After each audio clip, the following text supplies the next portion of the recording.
మనం చేసే పనిలో చిత్తశుద్ధి, ఆలోచనలో స్పష్టత, నవ్యత, బాధ్యత, జవాబుదారీతనం ఉంటే వెన్ను తట్టేందుకు అనుభవజ్ఞులు ముందుకు వస్తారు. ఈ మాటలు ఎందుకు చెప్తున్నానంటే, ఆంధ్రప్రదేశ్ ఉప ముఖ్యమంత్రి పవన్ కళ్యాణ్ గారు తనకు అప్పగించిన బాధ్యతలను చిత్తశుద్ధితో నెరవేర్చే శక్తి సామర్థ్యాలు పుష్కలంగా ఉన్నాయి. తను చేసే ఆలోచనల్లో ఆచరణాత్మకత, కొత్తదనం కలిగిన వ్యక్తి.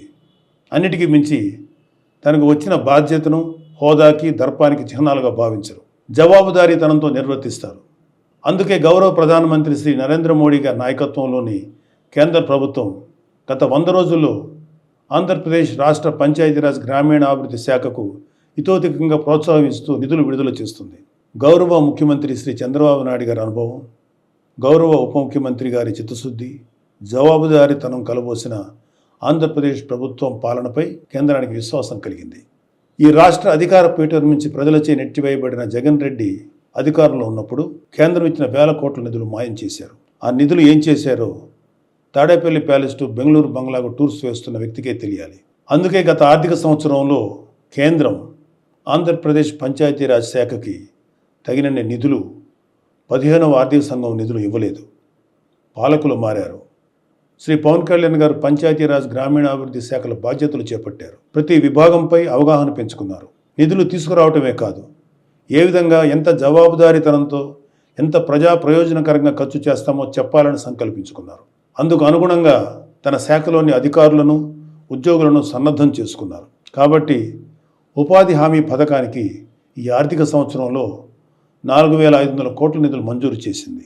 ఉపాధి హామీ పనిదినాలు పెంచింది. ఈ నిధులతో 66,20,000 మందికి ఉపాధి లభిస్తుంది. ఈ పనుల వల్ల 42 లక్షల పేద కుటుంబాలకు పని లభిస్తుంది. 4,500 కోట్ల విలువైన ప్రజల అవసరాలు తీర్చగలిగే పనులు చేసుకోగలం. ఈ నిధులను అన్ని గ్రామాలకు కేటాయించి పనులు మొదలు పెట్టించారు శ్రీ పవన్ కళ్యాణ్ గారు. ఆ పనులు కూడా ఎక్కడో ఆఫీస్ గదులు కూర్చొని నిర్ణయించడం కాదు, ప్రజలే తమ గ్రామానికి ఏ పనులు చేయించుకోవాలో నిర్ణయించుకోవాలి. అందుకు గ్రామసభ వేదిక కావాలని సంకల్పించారు. రాష్ట్రంలో 13,326 పంచాయతీల్లో ఒకే రోజు గ్రామ సభలు నిర్వహించేలా ప్రణాళిక రూపొందించి అమలు చేసి విజయవంతం చేశారు. గ్రామ సభ ద్వారా తీసుకున్న నిర్ణయాలకు ఒక పవిత్రత వస్తుంది. ఆ నిర్ణయానికి తిరుగుండదు. అదేవిధంగా గ్రామసభ తీర్మానంలో లేని పనులు ఏవీ చేయలేరు. స్థానిక ప్రభుత్వమైన పంచాయతీలకు మహర్దశ తీసుకొచ్చేలాగా గ్రామ సభలు నిర్వహించారు. ముఖ్యమంత్రి గారు, మంత్రులు, ఎమ్మెల్యేలు, ఎమ్మెల్సీలు, ఎంపీలు, కలెక్టర్ నుంచి ఎంపీడీఓల వరకు అందరూ గ్రామ సభలో కూర్చొని ప్రజల నిర్ణయాలు నమోదు చేసుకున్నారు. యావత్ దేశం ఈ గ్రామ సభలను పరిశీలించి ఒక మోడల్గా తీసుకుంది. కేంద్ర పంచాయతీరాజ్ గ్రామీణాభివృద్ధి శాఖ ఆ రోజునే సానుకూలంగా స్పందించింది. ఈ స్ఫూర్తితో అక్టోబర్ 2వ తేదీన దేశమంతా గ్రామ సభలు చేపట్టాలనే ఆలోచనలో కేంద్ర ప్రభుత్వం ఉంది. ఆంధ్రప్రదేశ్లో నిర్వహించిన గ్రామ సభలు ప్రపంచ రికార్డు సృష్టించాయి. రికార్డు పత్రాన్ని వరల్డ్ రికార్డ్స్ యూనియన్ ప్రతినిధి నుంచి ఇటీవలే శ్రీ పవన్ కళ్యాణ్ గారు స్వీకరించారు. ఉపాధి హామీ నిధులే కాదు, 15వ ఆర్థిక సంఘం నుంచి కూడా నిధులు సాధించారు.